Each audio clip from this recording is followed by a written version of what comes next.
So we are called the Jefferson Awards Foundation, but I'm actually not going to talk at all about awards. We were founded 46 years ago to create a celebration platform for public service and use it to multiply the good that people do and inspire others to do service. But about 12 years ago, we said, that's terrific, but the goal is to multiply good. We need to be more intentional about it, and we should do it with young people.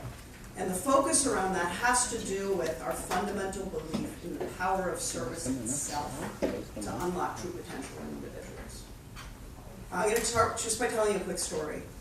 Not that far north from here, we engaged with a group of students in a school, 94% low income, 21% euphemistically temporary housing, which means homeless, 100% English as a second language.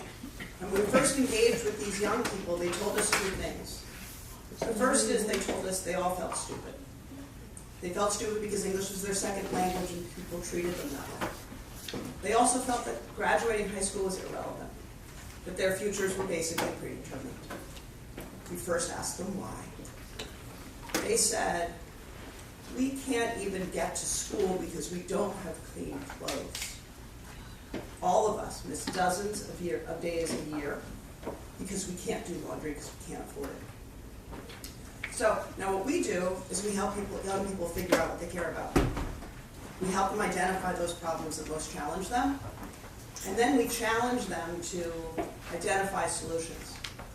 And we arm them with the skills they need to actually make a difference. So with these young people, two seniors stepped up. These were two seniors who had declared that they really had no interest in graduating high school. We said, what are you going to do about it? So they said, well, there are two issues. The first is a stigma problem. The first is that people don't want to come to school if they smell. The second is we just don't have the resources. So we said, what are you going to do about the two things? So first they created an all-school assembly. They gave it a cute name. They called it Operation Clean Start Project Bubbles. And they basically stood up in front of the entire school and said, we all have the same problem. We all smell, and we all don't come to school because of it. Start coming anyway.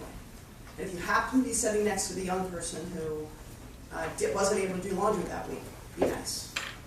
The second thing they did is they went out into the community to first try to raise money to deliver laundry to their peers, which is not sustainable, but for them was very empowering. They raised $3,000, which in their community would be like kids from some of the Upper East Side schools raising closer to $3 million. But then they started creating partnerships with the local laundromats. So if you were a student from this school, you could walk in and get your laundry done. Now for me, the most interesting part of the story is those two young girls who were not interested in graduating high school. They came to us about halfway through the year, and they said, what if we graduated? Do you think we could go to college? And we said, yes, please. Absolutely. And they said, well, young girls like us don't actually survive in college, so maybe we should go to school together. You think that's a good idea? I said, yes, that's a terrific idea.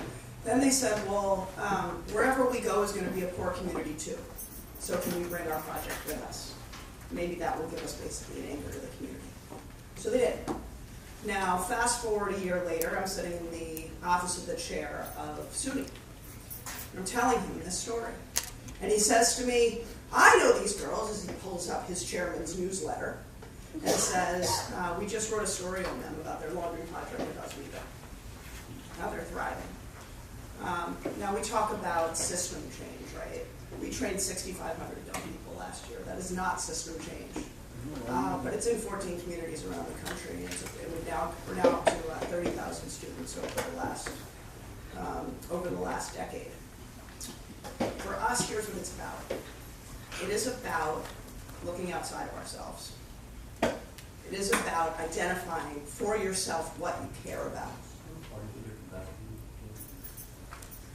It is about having the confidence in yourself, regardless of what your background is, that you can make a difference. And it's about having the skills you need to do it well. For us, service is a really, really interesting intervention, right? And Darren made a bunch of interesting points right about partnership. We're a partnership-based organization. We're all about inspiring young people to figure out what that thing is, And then partnering with the best local organizations who are having an impact, if there is a solution in their own community. As a result of that, for us, we're able to generate a 70-to-1 ROI. For every dollar we spend to engage and train a young person, they're generating $70 of community impact. Now, when we talk about multiplying good, we are clearly in a time right now where it is needed. We are clearly in a time right now where partnership is essential. And when we think about, for each of us, that moment where you first helped somebody else, you found that part of the Sustainable Development Goals that mattered most to you, and were able to then do something about it. For us, that's the most powerful intervention. So I challenge everybody here to think about the ways in which we channel the power of service to unlock true potential in the individual.